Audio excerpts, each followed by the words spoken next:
कहती हैं जो हृदय में है वही मुंह पर आता है। आमीन आमीन। हृदय की भरपूरी से मुंह बोलता है।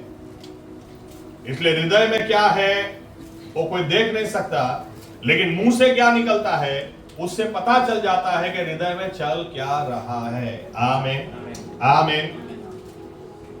और इसलिए हमने कुछ बातें उस वक्त देखी थी कि हृदय में क्या है। बाइबल हमें यह बताती है, तेरे हृदय की रखवाली तू रख। नीति वचन 4 और 23 में लिखा है, तेरे हृदय की रखवाली तू रख, क्योंकि जीवन उसी में से उद्भव होता है। आमीन। इसीलिए हमें अपना हृदय किसी को नहीं देना है, क्योंकि बाइबल कहती है, परमेश्वर ने भी किधर मांगा जरा बताओ आप पूरे बाइबल में, तेरा हृदय मुझे दे दे। किधर पढ़ा क्या आपने बाइबल में? किसी ने पढ़ा हो तो मुझे दिखाना। परमेश्वर यूं बोलते हैं, तेरे हृदय की रखवाली तुझे करनी है। आमीन। ताकि उस हृदय से तू परमेश्वर यहोवा को प्रेम कर सके, पूरे सामर्थ्य से प्रेम कर सके, पूरे बल से प्रेम कर सके। अपने हृदय की रखवाली तुम्हें रखनी है। आमीन आमीन। इसलिए हृदय में क्या जा रहा है, क्या भर रहे हो, ये हमारी जवाबदारी है। और हमने वचन के आधारित कुछ बातें देखी। हृदय किन बातों से, हृदय कौन सी बातों से प्रभावित होता है। आप बाइबल या तो अच्छी बातें कैसे भर सकते हैं, बाइबल पढ़ो, दिन रात वचन को पढ़ो, क्योंकि हृदय है ना वो खेत के समान है, जो अंदर बोओगे वही निकलेगा। अंदर कड़वाहट भरोगे तो कड़वाहट ही आएगी, अंदर प्रेम भरोगे तो प्रेम आएगा। वचन बीज के समान है, वचन को भरो, वचन को भरोगे तो वचन ही बात बाहर आएगा। आमीन। तो ये आपकी जवाबदारी है, ये कोई करने नहीं वाला।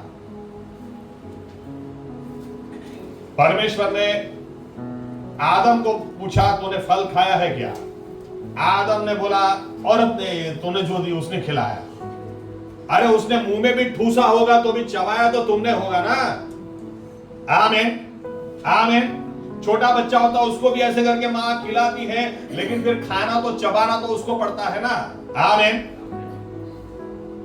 जो आपको करना है वो आपको ही करना है। आपके हृदय की रखवाली आपको करनी है। दूसरा मुद्दा बाइबल देती है, क्या सुनते हो वो ध्यान में रखो, क्योंकि जो सुनते हो वो हृदय पर असर करता है। आमीन। ऐसी बातें सुनोगे कि दिमाग खराब हो जाएगा, ऐसी बातें सुनोगे मन प्रफुल्लित हो जाएगा, ऐसी बातें सुनोगे विश्वास टूट जाएगा, ऐसी बातें सुनोगे टूटा हुआ विश्वास बन जाएगा। क्या सुनते हो उसका तुम ध्यान रखो। आमीन आमीन। क्योंकि ये हृदय पर असर करता है। और इसलिए उस वक्त मैंने कहा था, इसलिए गवाहियां सुनो, दूसरी बातें मत सुनो, गवाहियां सुनो। आमीन। किसी विश्वासी के साथ भी बैठो तो उसको पूछो, आपके जीवन की गवाही क्या है, मुझे ये बताओ। वो भाग गया ना, ये भाग गई ना, ये मुझे उससे कोई फर्क नहीं पड़ता। वैसे पड़ेगा, आपका भी दिमाग खराब होगा, फर्क तो पड़ेगा, लेकिन विश्वास में मैं बन जाऊं ऐसी कोई बात करो ना भाई। आमीन। कोई गवाही है तो दो, और नहीं है तो चलो मैं सुनाता हूं, तुम सुनो। आपके हृदय को आपको संभालना है। आमीन।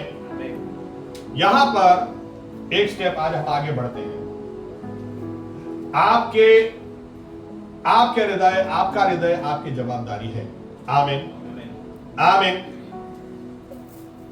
कोई सुबह उठ के चलने जाएगा या दौड़ने जाएगा, उससे आपका हृदय ठीक नहीं हो जाने वाला। आपका हृदय ठीक करने के लिए आपको चलना पड़ेगा, आपको दौड़ना पड़ेगा। आमीन। तो यहां पर एक बात लिखी हुई है, बाइबल यूं बताती है दाऊद के बारे में। दाऊद, ये साउल इतना पीछे, दाऊद के इतनी पीछे पीछे पीछे पीछे जा रहा था कि बाइबल बताती है दाऊद आखिर में इजराइल छोड़कर फलिस्तियों के देश में जाकर रहने लगा। मुझे इसलिए थोड़ी हंसी आ गई ये बोलते बोलते। हमारे चर्च के लड़के, छोटे छोटे बच्चे भी बाइबल जानते हैं थोड़ा थोड़ा। जब यही संदेश मैंने हाल में दिया तो एक लड़का वो बाहर निकल के बोलता, पप्पा साहेब फाड़े छे। ના ફાડે છે। शायद दाऊद ने तो गोलियत को मारा था, वो थोड़ी किसी के भाग से भागा था। साउल पीछे पीछे दाऊद भाग रहा, दाऊद किसी से नहीं भागा, उसने तो गोलियत को मारा था। सही बात है, मारा था लेकिन भागा भी था। और भागा इसलिए था क्योंकि उसको साउल को मारना नहीं था। आमीन। दाऊद इसीलिए भाग रहा था कि अभिषेक के ऊपर मैं हाथ नहीं उठाऊंगा, भले ही आज उसके ऊपर दुष्ट आत्मा उतरती हो, लेकिन एक समय परमेश्वर ने अपनी आत्मा उसके ऊपर उंडेली थी। वो एक समय परमेश्वर का पसंदीदा था, मैं उसके ऊपर हाथ नहीं उठाऊंगा। इसीलिए दाऊद भागता रहा। भागते भागते फलिस्तियों के देश में आ गया। तो फलिस्तियों के राजा ने, जो कि एक चमत्कार था, क्योंकि दाऊद की पहचान ही गोलियत को मारने के बाद सभी को मिली, और गोलियत वो फलिस्ती था। तो इसके बावजूद फलिस्तियों के राजा ने दाऊद को शरण दी, और बाइबल कहती है उनको रहने के, दाऊद के साथ जितने भी लोग थे सभी को रहने के लिए जिक्ला करके एक शहर दिया। अब समय आया जब इजराइल के सामने लड़ाई करने जाना था, तो दाऊद के लिए बहुत ही पेचीदा परिस्थिति थी, क्योंकि वो अपने ही लोगों के सामने कैसे लड़ाई करने जा सकता है। लेकिन क्योंकि इस राजा की शरण में है, तो बाइबल कहती है दाऊद गया। और दाऊद गया तो इच्छा उसकी नहीं थी, लेकिन गया। अब गया तो बाइबल कहती है राजा का जो खास आदमी था उसने राजा के कान में ऐसी बात डाली, राजा दाऊद को वापस भेज दो। हम दाऊद पर कैसे भरोसा कर सकते हैं? इस्राएलियों के सामने लड़ाई करते करते कहीं इसका हृदय परिवर्तन हो गया और ये कहने लगा नहीं ये तो मेरे भाई हैं, और घूम के अगर हमारे सामने लड़ाई करने लगा तो फिर हम हार जाएंगे, क्योंकि हमको समझ में नहीं आएगा ये हमारी ओर से है कि सामने की ओर से है। दाऊद को आप वापस भेज दो। तो राजा ने दाऊद से कहा, दाऊद सॉरी, लेकिन ये युद्ध में हम तुम्हें नहीं ले जा सकते हैं, तुम और तुम्हारे लोग आखिर में तो इजरायली हो, वापस चले जाओ। एक बाजू में कल्पना करता हूं कि दाऊद को कितनी खुशी मिली होगी कि क्या प्रभु आपने रास्ता निकाला, क्योंकि भाइयों के बीच में झगड़ा नहीं होना चाहिए, भाइयों के बीच में लड़ाई नहीं होनी चाहिए। और धन्यवाद कि आपने रास्ता निकाला कि हमें अपने भाइयों के सामने लड़ना नहीं पड़ेगा। लेकिन दूसरी बाजू बाइबल बताती है जब ये लोग वापस आए, और जब वापस आए तो दूर से जब इन्होंने अपने शहर को देखा तो वहां से धुआं निकल रहा था। जब करीब आए तो आकर देखा, लिखा है कि पीछे की साइड से अमलेकी, जब इन्होंने देखा कि शहर खाली है इस तरह से कि एक भी मर्द इसमें नहीं है, एक भी पुरुष नहीं है, तो बाइबल कहती है ये लोग पीछे से आए, पूरे शहर को जला दिया, सभी औरतें, बच्चे और जितनी संपत्ति थी सब कुछ लूट के चले गए। जब ये लोग वापस आए और वापस आके इन्होंने जब ये देखा तो बाइबल ऐसा बताती है ये सभी मर्द आए और जब इन्होंने देखा कि कुछ भी नहीं बचा है, ना इनकी औरतें बची, ना इनके बच्चे बचे, ना इनकी संपत्ति बची, सब कुछ बर्बाद हो गया, तो ऐसा लिखा है और रोने की ताकत ही नहीं रही, तब तक ये रोए। लिखा पढ़ो एक बार फिर से 4, देखो क्या लिखा है, 1 शमूएल 30:4। जब दाऊद और वे लोग जो उसके साथ थे चिल्लाकर इतना रोए कि फिर उनमें रोने की शक्ति न रही। लिखा है चिल्लाकर रोए। पहली बार इन मर्दों को 600 के आसपास मर्द थे। आप सोचे 600 के आसपास मर्द हो और इतना रोए चिल्ला कर कि बाइबल बताती है और रोने की क्षमता ही नहीं रही, तो कितना दर्द इनको हुआ होगा, क्या शॉक इनको लगा होगा कि मर्द लोग मिलकर इतना रोए। लेकिन बाद में ऐसा लिखा है कि बहुत दुख की बात, चलो आगे पढ़ ही लेते हैं, 5 और 6 पढ़ो। दाऊद की दोनों स्त्रियां 6 पढ़ो जी। और दाऊद बड़े संकट में पड़ा क्योंकि लोग अपने बेटे बेटियों के कारण बहुत शोकित होकर उस पर पथराव करने की चर्चा कर रहे थे, परंतु दाऊद ने अपने परमेश्वर यहोवा को स्मरण करके किया वादा। बाइबल हमें यूं कहती है कि जब सभी लोग रो रहे थे, आप बर्बाद हो गए, दाऊद भी बर्बाद हो गया, लेकिन इसके बीच में एकदम से रोते, क्योंकि हमारे साथ जब कुछ गलत होता है ना तो हमारी गलती तो हो ही नहीं सकती है, क्योंकि हम तो दूध से धुले हैं, हम तो डायरेक्ट आसमान से आए हैं, गलती तो किसी और की ही होगी। तो बाइबल बताती है सभी ने दाऊद को मारने के लिए ऐसे हालात में पत्थर उठा लिए। दाऊद की वजह से ये हुआ। अब हमको पता चल रहा है दाऊद भी रो रहा है, दाऊद के भी हालात खराब है, लेकिन आप समझ लेना विश्वासी जीवन में ऐसा होना नॉर्मल है, होता ही है, और पास्टरों के लिए तो बहुत ही नॉर्मल है। किसी के घर में लड़ाई झगड़ा हो जाए, पास्टर की वजह से हुआ है। दाऊद भी अपना सब कुछ गवा चुका है, लेकिन नहीं, दाऊद की वजह से हुआ। आप सोचिए, लोगों को बातें घुमाते टाइम नहीं लगता होगा।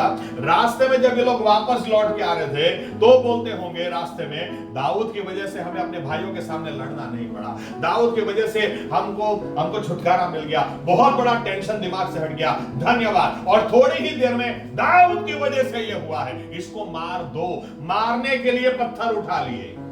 दाऊद के बारे में एक बार हम सोचे, दाऊद को कितनी चोट लगती होगी, कितना उसको भी शौक लगा होगा कि अरे सब कुछ मेरा भी लूट गया है, मेरी वजह से यहां पर तुमको शहर मिला, मेरी वजह से तुम्हारी बीवी बच्चों को रहने का आश्रय स्थान मिला, मेरी वजह से तुमको मान सम्मान मिला, आज मुझे ही मारने के लिए तुम ऐसे कैसे पत्थर उठा सकते हो। लेकिन यह हकीकत है। बाइबल बताती है, 2 मां राजा के पास गई और राजा को जाके बोलती है, राजा देखो खाना नहीं है, हमने तय किया था कि कल इसका बेटा मार के खाएंगे, आज इसका बेटा मार के खाएंगे, कल हमने ये बेटा मार के खाया, लेकिन आज जब इसके बेटे को मार के खाने की बारी आई तो राजा इसने अपना बेटा कहीं छुपा दिया है, न्याय करो। राजा तुरंत ही कपड़े फाड़ के क्या बोलता है, 24 घंटे के अंदर एलीशा को मारने दिया। एलीशा किधर से आया? लेकिन दोष सेवक के ऊपर ही आएगा। जब मिस्र से बाहर निकले तो धन्यवाद नहीं दे रहा, मूसा को धन्यवाद, मूसा को धन्यवाद, मूसा। जब लाल समुद्र के सामने आ गए, ए मूसा तुमको मारने के लिए लाए थे।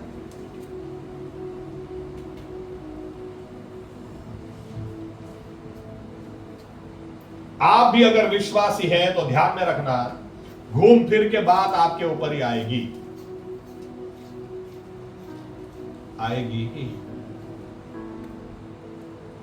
क्योंकि जैसे मैंने बोला, मैं तो दूध से धुला हूं, नहीं दिख रहा होगा तो आपकी आंखों में प्रॉब्लम है, लेकिन मैं दूध से धुला हूं तो मैं तो कभी गलत हो ही नहीं सकता, गलती तो आपकी ही है। ना मिले तो आइए मैं ढूंढ के बता रहा।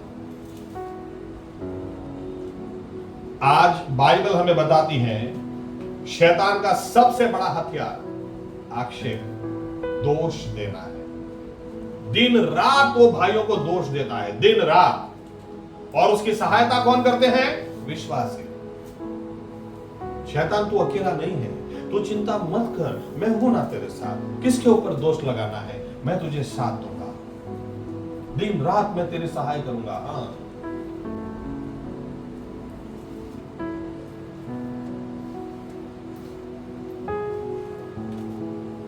उसके बीच में आपको समझ में नहीं आया, यानी आक्षेप डाल देने का। बस बाइबल बताती है मूसा की अगुवाई में यहां तक तुम आए, इतने चिन्ह देखे, इतने चमत्कार देखे, फिर भी कोरा, दाथान, अबीराम सब इकट्ठा हो गए और बोले तू ही क्या परमेश्वर का दास है? क्या हमें परमेश्वर ने नहीं चुना? क्या हम परमेश्वर के दास नहीं है? बाइबल बताती है कोई नहीं बचा, तो आखिर में हारून और मरियम भी मूसा ने ऐसे कैसे हफ्सी औरत के साथ शादी कर ली, आपने हमारे में से कोई नहीं मिली, ऐसे कैसे वो दूसरे के साथ शादी कर सकता है? बाइबल बताती है मौका मिलना चाहिए। विश्वासी व्यक्ति वो कहीं ना कहीं शैतान उसका इस्तेमाल करना चाहता ही है कि दूसरे विश्वासी को तोड़ दे। और इसीलिए ऐसा कहा जाता है कि परमेश्वर जब नरक बनाएंगे और वहां पर जब विश्वासियों को डालेंगे, याद रखना विश्वासी लोग नरक में जाने वाले हैं। क्यों? क्योंकि इन्हीं को जाना है। हाँ, नरक में कोई इच्छा के विरुद्ध नहीं जाने वाला है, ध्यान में रखना, आपको जाना ही है। मुझे मेरे भाई को इतनी कड़वाहट है मेरे दिल में, तो वो कड़वाहट आपको स्वर्ग में थोड़ी ना ले जाएगी, नरक में ले जाएगी। बाइबल बताती है जो परमेश्वर आपको दिखता ही नहीं है उसको प्रेम करने की कहां से बात कर रहे हो? जब वो दिखता है उसको तुम प्रेम नहीं कर सकते हो। यानी आपको जाना ही है नरक में, तो परमेश्वर थोड़ी मना करेगा, बेटा तेरी इच्छा के मुताबिक हो जा। याद रखना, न परमेश्वर किसी को स्वर्ग में ले जाएंगे न नरक में ले जाएंगे। आपको किधर जाना है वो आपको चुनना है। उसने अपनी जान देकर स्वर्ग का रास्ता खोल के रखा है, अभी चुनना आपको है। आमीन। क्योंकि दोष कैसे देना, किस तरह से देना, किस तरह से किसी को तोड़ना, इसमें शैतान एक्सपर्ट है। आमीन। लेकिन हम इस बात को देखना चाहते हैं कि इसके बीच में दाऊद ने क्या किया, वो दाऊद से हम कुछ बातें सीखना चाहते हैं। आमीन। बाइबल बताती है, चलो फिर से एक बार पढ़ो 6 आयत। और दाऊद बड़े संकट में पड़ा क्योंकि लोग अपने बेटे बेटियों के कारण बहुत शोकित होकर उस पर पथराव करने की चर्चा कर रहे थे। परंतु दाऊद ने अपने परमेश्वर यहोवा को स्मरण करके हिया बांधा। लिखा है जब लोग दाऊद को पत्थर मारने की तैयारी कर रहे थे तो दाऊद ने क्या किया उस समय? दाऊद अगर हम और आप होते तो क्या करते? प्रभु तू इनको देख ले, लूले कर देना, जो हाथ उठाए पत्थर मारने के लिए सबके हाथ से पत्थर गिर जाए, इसी वक्त इनको पैरालिसिस हो जाए। प्रभु मैं रो रहा हूं, इनको मेरे आंसू की पड़ी नहीं है, मेरी भी बीवी गई, मेरे भी बच्चे गए, मेरे भी सब, इनको छोड़ना मत प्रभु। ऐसा कुछ दाऊद ने नहीं किया। आमीन। क्या लिखा है? ऐसे समय में दाऊद ने अपने परमेश्वर में हियाव पकड़ा। लिखा है, ऐसा भी नहीं लिखा है कि परमेश्वर ने दाऊद को बल दिया। गुजराती में सरस लख्યું છે પણ દાऊदે यहोવામાં बळ पकड़્યું। आमीन। यानी परमेश्वर ने बल नहीं दिया, दाऊद ने परमेश्वर में बल पकड़ा। इतना बल पकड़ा, ऐसा बल पकड़ा कि बाइबल कहती है दाऊद सामने क्या बोलता है? परमेश्वर तुम्हारा ऐसा करेगा वैसा करे, ऐसा बोलने की बजाय दाऊद क्या बोलता है? रखो पत्थर तुम्हारे नीचे और आओ मेरे पीछे, चलो साथ में जाते हैं उनके पीछे और हमारी बीवियां बच्चे और सबको वापस ले आते। हालेलुया। दाऊद ने परमेश्वर में बल पकड़ा। आमीन। लेकिन हम दाऊद से यह बात सीखना चाहते हैं कि दाऊद के हृदय में क्या था वही बाहर आया। आमीन। आमीन। दाऊद के हृदय में वो निराशा नहीं थी, वो रोया जरूर, लेकिन बाइबल बताती है उसने अपने परमेश्वर में हियाव पकड़ा, उसने अपने परमेश्वर में बल पकड़ा। ये क्या बात है, ये आपसे मैं शेयर करना चाह रहा हूं। आपके पास जब भी मौका है, इसीलिए आप परमेश्वर की हजूरी में समय बिताइए, उसकी बातों से अपने हृदय को भरिए, ताकि जब ऐसा मौका आएगा तो मुंह से, हृदय में जो होगा वही मुंह पर आएगा। आमीन। मैं आपको कुछ काल्पनिक बातें बताता हूं। मेरी कल्पना, काल्पनिक बातें नहीं, मेरी कल्पना थोड़ी जोड़ के बताता हूं। आप देखें दाऊद के बारे में लिखा है ये परमेश्वर की उपस्थिति में रहता था। यहां तक कि परमेश्वर की उपस्थिति में रहने के लिए इसने खुद वीणा बनाई। आप कोई बाइबल में विश्वास करे ना करे, लेकिन अगर वीणा के बारे में आप गूगल भी करोगे ना, वीणा किसने खोजी तो दाऊद का ही नाम आएगा। ये गूगल को भी मानना पड़ता है कि दाऊद नाम का व्यक्ति था और उसी ने वीणा को खोजा। लेकिन परमेश्वर की उपासना करने के लिए, परमेश्वर की हजूरी में बने रहने के लिए, और ये आदमी इतना परमेश्वर की हजूरी में बना रहता था कि बाइबल यूं कहती है कि जब इसको मां ने बोला कि बेटा जा और भाइयों को कुछ खबर अंदर पूछ के आ, बहुत दिन हो गए, कोई समाचार नहीं है। और बाइबल बताती है जब ये भाइयों को मिलने के लिए गया और उसी वक्त गोलियात आया। अब उसी वक्त गोलियात आया तो इसके दिल में क्या था वही मुंह पर आया। बाइबल बताती है ये गोलियात को देख के डरा नहीं, साउल डर के चुपचाप बैठ गया था, लोग चुपचाप डर के बैठ गए थे, इसके खुद के भाई डर के बैठ गए थे, लेकिन इसके दिल में था वही मुंह पर आया।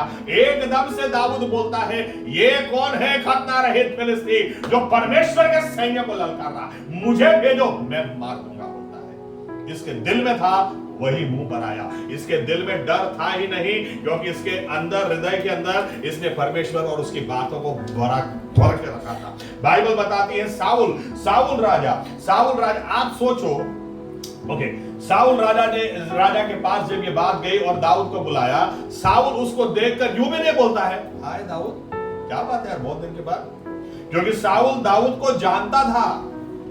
बाइबल बताती है 1 शमूएल 16वें अध्याय के अंदर कि दाऊद साउल का शस्त्र वाहक था, उसके शस्त्र उठा के उसके साथ चलता था, और जब उसके ऊपर दुष्ट आत्मा उतर आती थी तो दाऊद शस्त्र रख के वीणा बजाता था, उसमें से दुष्ट आत्मा निकल जाती थी। साउल दाऊद को जानता था, लेकिन 17वें अध्याय के अंदर वो दाऊद को जानता भी नहीं है। तो दाऊद यूं नहीं बोलता जा किट्टा, मुझे नहीं लड़ना, मैं तो जानता भी नहीं। ये विश्वासी लोग ऐसा ही करते हैं।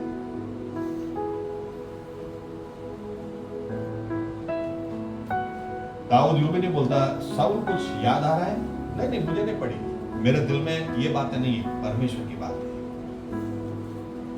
तो मान दे अपमान कर, पहचान नहीं पहचान मेरे दिल में है ही नहीं। और अगर आज हम होते तो साउल के साथ standing with somebody who doesn't recognise me, status में लगा दो। लेकिन बाइबल बताती है दाऊद ने ऐसी कोई बात, उसके दिल में एक ही बात थी, परमेश्वर के सामने ऐसा, परमेश्वर के लोगों को ऐसे कैसे कोई ललकार कर सकता है।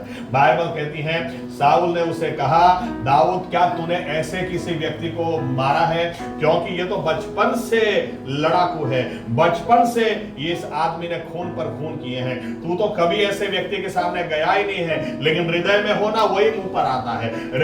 दाऊद क्या बोलता है, ए राजा तू ध्यान से सुन ले, ऐसे व्यक्ति के सामने मैंने कभी लड़ाई नहीं की है, लेकिन एक बार मैंने सिंह को मारा है, एक बार मैंने भालू को मारा है, और जो यहोवा परमेश्वर ने मुझे सिंह और भालू दिया वही यहोवा परमेश्वर ये खतना रहित फिलिस्तीनी मुझे दे देगा। और इसके सामने साउल कुछ नहीं बोलने पाया। आमीन। आप किन बातों से हृदय को भर रहे हैं? बाइबल भी पढ़ते समय नहीं, लेकिन उसने ऐसा बोला ना, उसको उसने ऐसा कैसे बोला, उसने ऐसा कैसे बोला, ऐसा कैसे बोला, क्या कर रहे हो?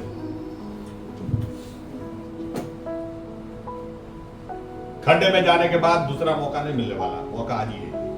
आमीन। उसने क्या बोला ना, उसने क्या बोला ना, उसने क्या बोला, मेरा प्रभु क्या बोलता है, मुझे उसको जानना है, मुझे उसकी बातों से अपने हृदय को भरना है, ताकि मुंह से जो निकले वो परमेश्वर की बातें निकले। आमीन। इसलिए जब गोलियात ने यूं कहा, गोलियात कहता है कि आज मैं तुझे मसल दूंगा और तुझे आसमान के पंछियों को तेरा मांस खिलाऊंगा। दाऊद डरा नहीं, दाऊद बोलता है आज तू मुझे नहीं, मैं तुझे खत्म कर दूंगा, और मैं तुझे ही नहीं तेरे पीछे जितने खड़े सबको आज मैं मार दूंगा, ताकि लोगों को पता चले कि इजराइल में आज भी परमेश्वर है, उसका नाम यहोवा है। तू भाला लेकर मेरे सामने आता, मैं यहोवा के नाम से तेरे सामने आता। आमीन। यही बातें जो दिल में थी वही मुंह पर आई, और दाऊद ने गोलियात को हराया।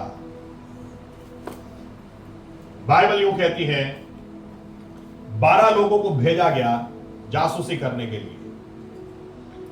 12 लोग वापस आए और 10 लोग आकर बताने लगे, इन्होंने जब राक्षसी आत्मा को देखा, नहीं हम नहीं लड़ाई कर सकते, ये तो 15-15, 20-20 फुट है, 23-23 फुट है, नहीं हम तो ये तो हमको मसल के रख देंगे। यहोशुआ और कालेब जिन्होंने राक्षस कितने बड़े हैं वो दिल में नहीं रखा था, परमेश्वर हमारा कितना बड़ा है, एक एक चमत्कार उनको याद था, किस तरह से परमेश्वर ने छुड़ाया उनको याद था। इसलिए यहोशुआ और कालेब ने कहा वो हमें नहीं खाएंगे, हम उन्हें खा जाएंगे, वो हमारा खाना है, क्योंकि जो यहोवा परमेश्वर यहां तक लाया आगे भी ले जाएगा।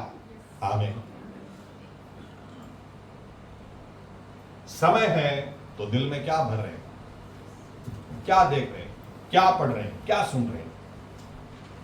और इसलिए यहां पर जब सभी लोग पत्थर मारने के लिए सामने हैं, जो आपके रिश्तेदार हैं, आपका परिवार है, जो आपके विरोधी हो गए, आपको मार देना चाह रहे हैं, ऐसे समय भी आप उनसे बदला लेना नहीं चाह रहे हैं। लेकिन मैंने जैसे कहा, मैं अपनी कल्पना या काल्पनिक थोड़ी विचार इसमें डालता हूं बीच में।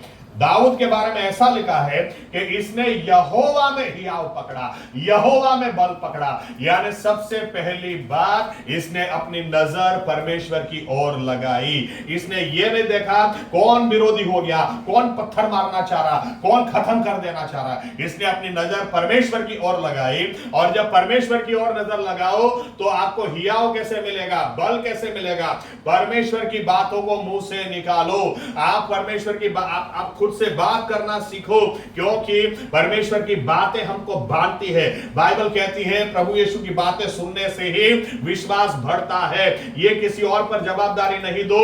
आप चर्च में आते, वचन सुनते, अच्छी बात है, लेकिन बाकी 6 दिन आप अपने आप को भारने के लिए वचन पढ़ो और अपने आप को याद दिलाओ जो परमेश्वर यहां तक लाया है आगे भी ले जाएगा। आमीन। दाऊद खुद से बात करना सीखा था। चलो एक उदाहरण देते हैं। पढ़ो भजन संहिता 103, भजन संहिता 103 1 और 2। हे मेरे मन, यहोवा को धन्य कहे, और जो कुछ मुझ में है वह उसके पवित्र नाम को धन्य कहे। हे मेरे मन, यहोवा को धन्य कह और उसकी किसी उपकार को न भूलना। देखो दाऊद है ना, अपने आप से बात कर रहा है मेरे मन। आमीन, आमीन। अपने आप से, हे मारा आत्मा यहोवा ने स्तुतियां मान, हे मेरे मन तू यहोवा को धन्यवाद दे। ये अपने आप को याद दिला रहा है। इसने गलत किया, उसने गलत किया। दाऊद के पूरी जिंदगी लोगों ने गलत ही किया उसके साथ। उसके बीच में वो अपने आप को याद दिला रहा है यहोवा ने तेरे लिए क्या किया, मेरे मन तू उसको याद कर। इसलिए आगे लिखा है उसके एक भी उपकार को तू भूल मत जा। उसने जो अच्छी बातें तेरे लिए की भूल मत जा। अपने आप से बात कर रहा है, आगे बोल रहा है अपने आप से, वही तेरे अधर्मों को क्षमा करता है और वही तुझे रोगों से चंगाई देता है। अरे वही कृपा और रहम का मुकुट तुझे पहनाता है, वही तुझे अनंत जीवन देता है, अच्छा खाना भी वही तुझे देता है। हे मेरे मन, परमेश्वर यहोवा उसकी आशीष है, तू भूल मत जा अपने आप को। और ये सिर्फ लिखने का गीत नहीं है, ये गाने का गीत है। यानी बोलना, अपने आप को याद दिलाओ। आमीन, याद दिलाओ। देखो ये अपने आप को कैसे याद दिलाता है। पढ़ो 11 उसी अध्याय में 103 में 11।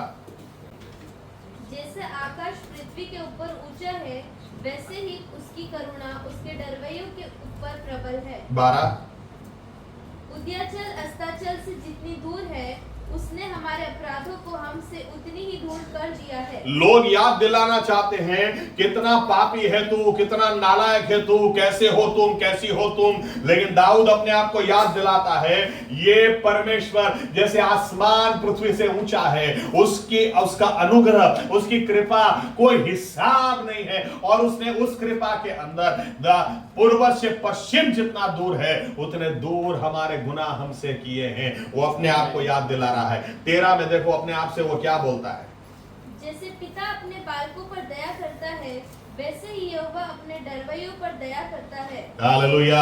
वो अपने आप को याद दिला रहा है कि मैं कोई सामान्य व्यक्ति नहीं हूं, मैं यहोवा परमेश्वर का बेटा हूं। जैसे एक पिता अपने बेटे को क्षमा कर देता है, वैसे ही ये मुझे क्षमा करने वाला परमेश्वर है। और जब ये क्षमा करता है तो इस तरह से करता है कि पूर्व से पश्चिम आप उत्तर और दक्षिण को पकड़ सकते हैं, पूर्व से पश्चिम आप पकड़ ही नहीं सकते, क्योंकि यहां से पूर्व आप जापान कहोगे, अब जापान चले जाओ तो वहां से पूर्व अमेरिका हो जाएगा, अमेरिका चले जाओगे तो वहां से पूर्व यूके हो जाएगा, यूके चले जाओगे तो वहां से पूर्व इंडिया वापस आ जाएगा, इंडिया हो गए वापस पूर्व जापान हो जाएगा। आमीन, आमीन। क्योंकि पूर्व और पश्चिम ये सिर्फ रेफरेंस के लिए है। कोई ऐसा पूर्व पश्चिम दिशा आप पकड़ ही नहीं सकते। आप जहां खड़े वहां से पूर्व पश्चिम होता है, आप जिधर खड़े होगे वहां से पूर्व पश्चिम बदल जाएगा, यानी पकड़ ही नहीं पाओगे। ये ईश्वर जब पाप क्षमा करता है तो जैसे पूर्व से पश्चिम दूर है, इतने दूर हमारे गुनाह हमसे कर देता है। ये किसी और को भाषण नहीं दे रहा, अपने आप को याद दिला रहा है, अपनी बैटरी चार्ज कर रहा है, अपने आप को यहोवा, अपने आप को हम कैसे याद दिलाते हैं, नहीं तो भूल मत जाना, आज गलती हो गई तुझसे, हंसकर बात कर ली, लेकिन इससे हंसकर बात नहीं करनी है, हंसकर बात नहीं करनी है। यही है जिसने तेरा नाम खराब किया है। भूल मत जा मेरे मन, तो भूल मत जा, और इनको स्वर्ग में जाना है। यीशु मसीह ने कहा एक एक बोल जो मुंह से निकलेगा, न्याय के दिन वो न्याय करेगा, और मुंह से वही निकलेगा जो हृदय में डाला है। आमीन आमीन। अपने हृदय को बहुत अच्छी तरह संभालना सीखो। तो दाऊद अगर अपने आप से खुद से बात करना सीखा है, तो इसलिए मैंने कहा मैं थोड़ी काल्पनिक बातें डालता हूं। जब आपको मारने के लिए लोग खड़े हैं, लेकिन आपका ध्यान अगर परमेश्वर की ओर से है, तो परमेश्वर आपको सामर्थ्य दे रहा, आप खींच रहे हैं उसमें से। आप कैसे उसमें से सामर्थ्य खींच सकते हैं? आप कैसे परमेश्वर में से बल खींच सकते हैं? जब आप अपने आप को याद दिलाना शुरू कर दें कि हे मेरे मन, तू चिंता मत कर, सामने लोग पत्थर खड़े हैं, लेकिन तू तेरे मरने का मौका ये नहीं हो सकता, क्योंकि परमेश्वर ने अपने दास को भेजकर, जिसके जैसा कोई नबी हुआ नहीं, ऐसे समूएल को भेजकर तुझे अभिषेक किया है। और अभी तो तू इस्राएल का राजा बना ही नहीं है, तो तू कैसे मर सकता है? ये तेरे मरने का समय नहीं है। अरे, और जब आप अपने आप से इस तरह से बात करना सीखो, तो आप दूसरों से कहोगे, रखो तुम्हारे पत्थर नीचे, मुझे मारने से तुम्हारी बीवी आ जाएगी, मुझे मारने से तुम्हारे संपत्ति वापस आ जाएगी, चलो मेरे साथ। प्रभु क्या बोलते हैं? हमारा जो लुट गया जाए कि नहीं जाए? परमेश्वर ने बोला जाओ। और यही लोग जो पत्थर मारने के लिए खड़े थे, इन्हीं लोगों को लेकर दाऊद गया और सब कुछ लूट के वापस ले आया। अपनी बीवी, अपने बच्चे, अपनी संपत्ति, सब कुछ लेकर वे वापस आ गए। आमीन। क्यों? क्योंकि दाऊद ने, परमेश्वर ने पहले हियाव पकड़ा, पहले बल पकड़ा। आमीन आमीन। अपने आप को याद दिलाओ किस तरह से, कहां मैं पैदा हुआ। जब इस समस्या आए, लोग आपके सामने पत्थर उठाए, तो 7 पीढ़ी, तुम्हारी 7 पीढ़ी को मैं श्राप देता हूं। ये सब बातें रखो अपने पास, ये नहीं करना हमें। आमीन। हमें क्या करना है? अपना यहोवा परमेश्वर में इतना बल पकड़ो कि आज जो मेरे सामने पत्थर उठा रहा है, उसी को मुझे उसकी आशीष वापस दिलवानी है। आमीन। उसी के लिए मुझे आशीष का कारण बनना है। जो आज मेरे खिलाफ गवाही दे रहे हैं, आज मुझे बदनाम कर रहे हैं, मुझे उन्हीं के लिए आशीष का कारण बनना है। लेकिन उसके लिए हृदय में तो भरना पड़ेगा ना। हृदय में क्या है? अगर गलत कुछ है तो उसको बदलना पड़ेगा। मुझे याद करना होगा कहां मैं पैदा हुआ, कहां मैं पैदा हुई, कहां मैं बढ़ी, कहां मैं आगे आई, और आज कहां परमेश्वर मुझे लेकर आया। जो यहां तक लाया है, आगे भी ले जाएगा। हालेलुया। ये बातों से अपने हृदय को भरोगे, तो हृदय मुंह से ये बातें निकलेगी। आमीन आमीन। और आज सभी विश्वासी इसी में हैं। बहुत आशीष थी मेरे जीवन में, लेकिन जब से रुचि ने चर्च में कदम रखा, मैं तो लूट गया। है ना, पगला मच कसु प्रॉब्लम लागे।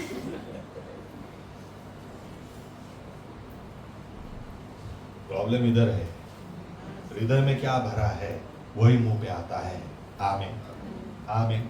हृदय में क्या भर रहे हैं हम, चेक करो।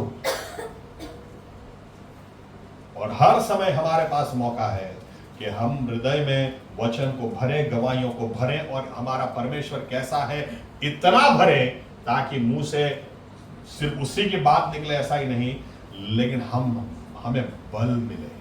आमीन। और जो आज हमारा विरोधी है या हमारे खिलाफ है, उसी के लिए हम आशीष का कारण बन जाए। आमीन आमीन।